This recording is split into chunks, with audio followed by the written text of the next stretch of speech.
Hi everyone, so I want to talk today a little bit more about the Downwind board. I've been using it an awful lot more recently, mainly because we've had light winds, but it also made me think, can I use it for stronger winds as well? And the answer is yes. I was out yesterday on my smallest foil with a 4.5 in conditions that I probably normally would have gone out probably on a 6 metre, and I probably would have had my medium foil, my 1850.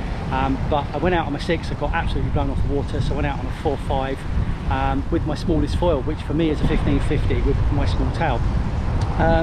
So what's happening now is I'm using it a lot more, but I'm finding that I'm just dropping down a whole foil size, and then actually sometimes I can even drop down another wing size as well. I've got a 6 and a 4.5, so the drop down is quite big, so you know, if I had a 5 I probably would use that a bit more.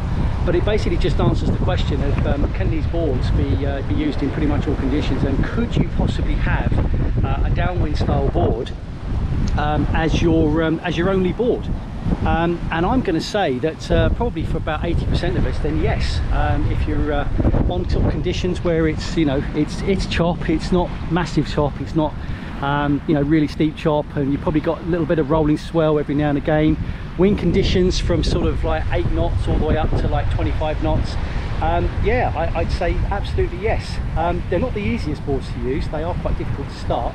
But once you're up and running, then absolutely unbelievable. The narrowness of them just gets them accelerating, which obviously gets flow over the foil. So for me, I'm now dropping down foil sizes, and I'm now on the smallest foil that I own, which is an Armstrong 1550 with a small tail.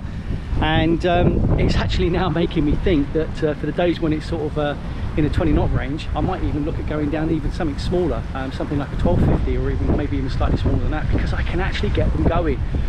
Daylight today, it is blowing between 13 and 16 knots. It's probably more 13 with the occasional gust of 16, and I would normally come out with a 6 metre on my traditional size, my traditional board, my lethal, and I would probably come out for safety on my 2400, but for a bit of fun and maybe a bit of work to get going, come out on my 1850. But what I've done today is I've come out on a 6, and I've dropped straight down to my smallest foil, and I've got a feeling that possibly in the gusts, maybe a little bit over the top on the 6, so we'll see.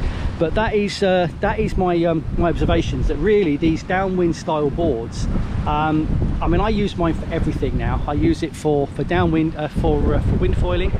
I also use it for paddling. I use it to try and get up onto the paddle, onto the foil with a paddle. So I'm also going to start trying to do that on some small sort of waves in the future as well. I'm using it in as little as 7 knots, getting going sort of 7 to 8 knots, keeping it going probably in 6 with a really big high aspect foil and a 7 metre, and it's brilliant. It's getting me out so much more. I've used it with my big foil, my 2400 with a 7. I've used it with my 1850 again with a 6. I've used it with my 1550 with a 4.5, and I reckon I could even, you know, drop it down even to a 4 metre wing for probably a 20 knot day. 20 knots was what I needed normally to get this foil running. I need that, you know, that sort of power to get this foil running, and now I'm using it so much more. I'm just getting so much more foil time and so much less of the slogging around and just waiting for that big gust and the possible, you know, bit of swell to get on, to get yourself up and running. So, you know, it is it's an absolute revelation. So I've just started using this board an awful lot more. So some of the questions that I have been asked as well is, could you learn on it? It's 7'6" and it's 150 litres, which would normally be quite a good sort of formula for learners. However, it is only 22 inches wide, incredibly narrow, and it makes a massive difference. Getting on this thing, especially in chop, it's really, really difficult. I mean, I know this board really well now, and I'm still getting thrown off of it, you know, 4 or 5 times on the start during a session, because it's just so narrow. So I think if you were determined and you had flat water, then yes, maybe you could learn on it, and it would be a good board to learn on and continue on.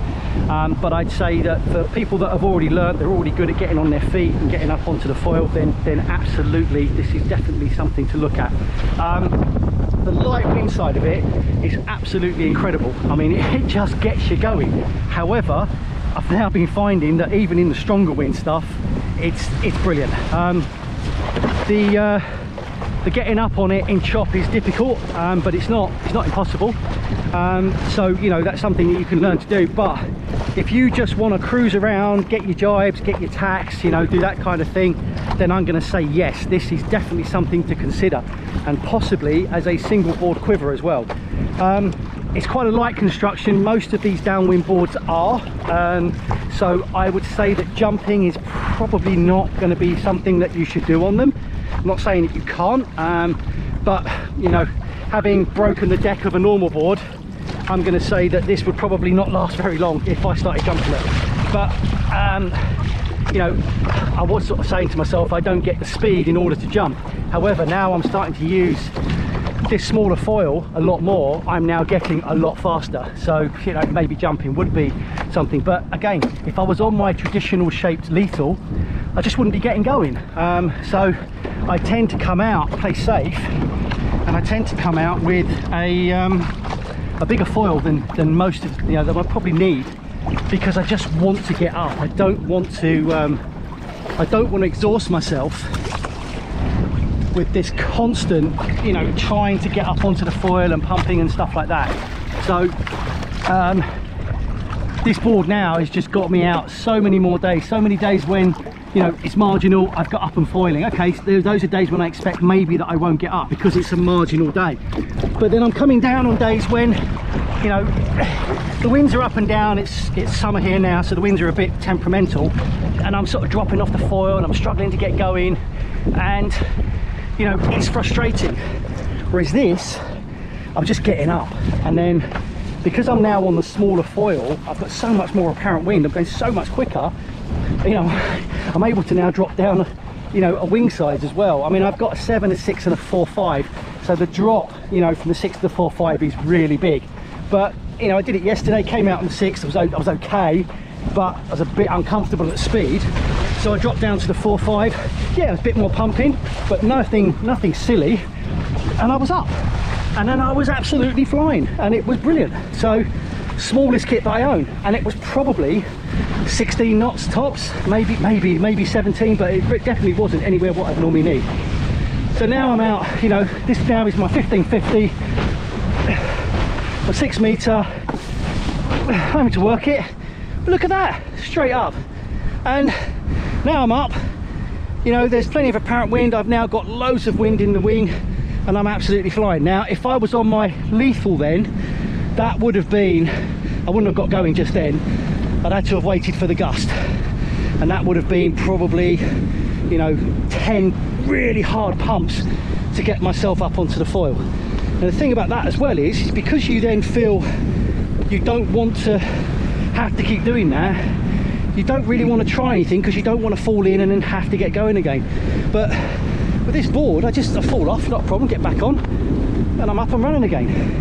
And now, I mean, there's a gust, I'm well powered up on this 6, but there's a bigger gust. I'd say that now, that's a solid 16 knots. I mean, there's not massive whitecaps out here, that's a solid 16 knots, and I'm well powered up on the wing.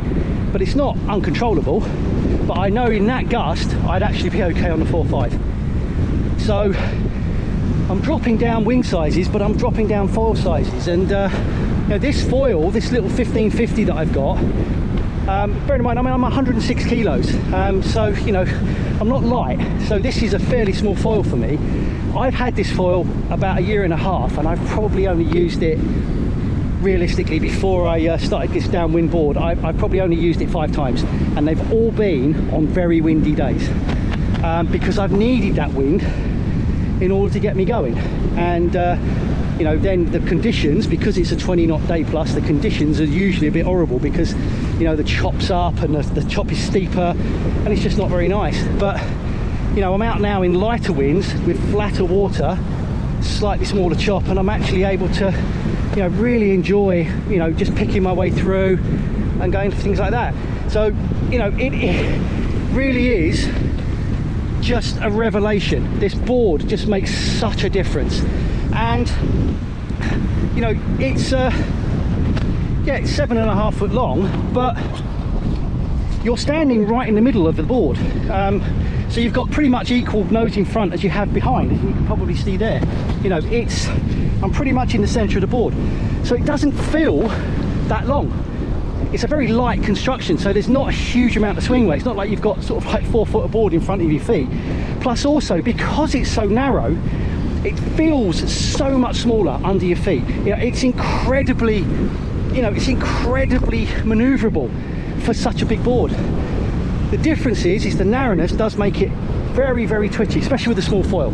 So you have got to be, you know, a little bit more nimble on your feet. You've got to be aware of that you are actually out on quite a small foil. But you know, I'm flying around now. This is the smallest foil that I own. This is even the smallest tail wing I've got. You know, I know at the moment I would probably, in this gust, I would be okay on my 4.5.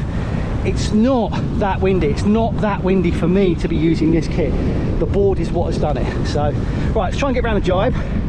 I sort of want to fall in because I've got loads and loads of weed around my foil. I can feel the drag. So the other thing is, because it is quite narrow, when it touches down, it sort of wants to go straight, and it's very difficult. What you can do on a traditional type board, if you touch down, you can sort of twist your body and kick the board round. Because this is quite long, it tends to grip. So if the board's going over there and you're traveling over there, it will carry on going and you will fall in. So, you know, that's one of the boardisms. You know, it's a different way of doing it. However, I've actually got more foot changes on the surface with this recently, because of the volume, and you know, because it's just a bit flatter. So there is that. But you know, I mean, it's breezy out here. I mean, it's not really windy, it's breezy, and the gusts, like I said, are probably 16 knots, but I'm going to say that the average is probably 13. just amazing. Where the issues will now come is getting on the board. Quite a lot of chop here. Chop is now, I mean, not a lot of wind, and I have got chop, so I've got not a lot to help me. This is where the board narrowness really becomes apparent and starts to really become, I wouldn't say a problem, but it's something you've got to be aware of. So the board is very tippy, very, very tippy. See, it's not a lot wider than me. So I stay low, keep my downwind hand in the handle of the wing, and I hold my downwind hand on the rail of the board. If the board is going to tip, I tend to try and tip it into the wing, because that wing will not sink, and I can recover it. Then what I do is try and turn myself upwind a little bit, and then as soon as I can, I've got to get this wing above my head to give me a bit of stability, and also as soon as I can get a bit of forward speed, the board will become a bit more stable. There really isn't a lot of wind out here now. I'd say now it's probably down to as little as 10 knots. There's a little gust. That's a little bit more. It's not a lot. I'm actually having to pick a gust now to get onto my feet. Really very little in the wing now. Very little. A bit in the wing. Right, here we go. Get myself on a little bit of a wave there. Trying to pick my way through the weed whilst I'm pumping. Didn't do it, I've got weed around my foil. There we go. I used a little bit of swell there to help myself. And now I'm up. Once again, I feel like I've got a reasonable amount of power in the wing. Well, there's a gust. No, it's not. It just looks windier. But 1550. Smallest foil I've got. Wow. It's just mad. I would, you know, 4.5, 1550 for me, you know, that getting going would just be a pump-a-thon, unless it was, you know, unless it was 20 knots plus, you know, that would be, I just wouldn't be able to do it, and that really wasn't a problem. So yeah, mad. And I'm just cruising along. I'm not particularly wanting to go particularly fast. I'm just getting comfortable, and I'm doing 11 knots. So if basically now concentrate on going as fast as I can. That's 12 and a bit.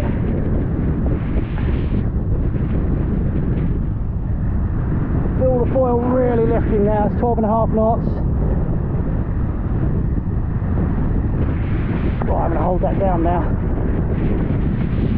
13 knots. I think the foil has topped out. Okay, so to summarise, can a downwind style board be used as a sort of single board quiver, so your only board? And I'm going to say probably for about 80% of you, yes. The benefits are amazing. You're going to be getting up and foiling a lot quicker, so you're going to be on the foil a lot more, which means that you're going to be able to try more things like jibes. You're going to be able to try, you know, a lot more things. You're going to be able to get a lot more proficient on the foil because you're spending a lot more time on it. You're going to probably be able to use smaller wings. You're going to be able to use smaller foils, so you're going to be going faster, and speed generally helps through some of these manoeuvres. The volume is usually bigger than sort of a traditional shape board. So my 5.2 that I've got is 120 litres. That gets me out. It's a little bit unstable, but it gets me out. This is 150 litres. It does actually feel a lot more unstable than the 5.2, but it does get me home because it's got 150 litres in it. But it gets me going so much quicker. It doesn't feel big. Everyone's like, oh yeah, it's a really big board, it'll feel really big. It's like, no, it doesn't feel that big. You're standing in the middle of it, it's very narrow, and if you're using a smaller foil than you're used to, it'll feel even smaller. So yeah, I would say definitely something to consider. If you live on a lake or you live in somewhere that's got gusty winds, I think you're gonna, these boards will be an absolute revelation for you. Things you can't do on it, you can't jump it. They're obviously probably the length wouldn't help, but they're quite they're very light construction. They want to be light, so I think if you were jumping them, you'd probably end up breaking the deck fairly quickly. Apart from that, I can't really see a huge amount of other sort of things that are not good for it.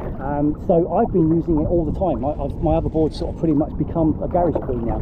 I bring it down and I can use, you know, and just say, right, I'm going to go out on that foil and I'll probably get going. And it's just got me out so many times. I've used it in as little as 7 knots and I'm up and foiling with a big foil, and I've used it the other day probably 19 knots with a 4.5 and my smallest foil. But I'm using my smaller foils a lot more now, and I'm using smaller wings, so I'm going faster as well. So yeah, that's the question. However, the other one that I was asked is, could you learn on it? And I would say an absolute push, then yes you could. If you lived in flat water conditions, then yes maybe, but as soon as you get any chop, getting on and off this thing is really hard. It will roll you off quite a lot. So I'd say for learning, probably not. That would probably be a case of get something else, learn, get yourself onto your feet. Once you can get up onto the foil, then these are definitely something to look at. You are going to get so much more boiling time. You know, you can ride swells with it, you can ride waves with it, you can do really fast jibes with it, you can tack with it. I also use this for paddling as well. So for me, it gets a lot of use when I'm not, you know, when it's not windy. I get out, I paddle it around, I've got a foil under it, I'm learning to foil paddle up, you know, it's good fitness and it's getting me more used to the board. You know, it really is something to look at. So yeah, that's my sort of take on the downwind board, or the downwind style board. I'm 106 kilos and that's 150 litres. I wouldn't want a lot less on it. So there are some out there that are a bit longer and very similar sort of volume, but they're a lot narrower, and the narrowness would be really, really difficult to handle in shot. So yeah, do your research and go from there, but I would definitely say something to think about. A downwind style board could be a single board quiver, and if you're in somewhere with sort of relatively flat water and gusty conditions, one of these boards is going to be an absolute game changer. There you go, see you on the next one.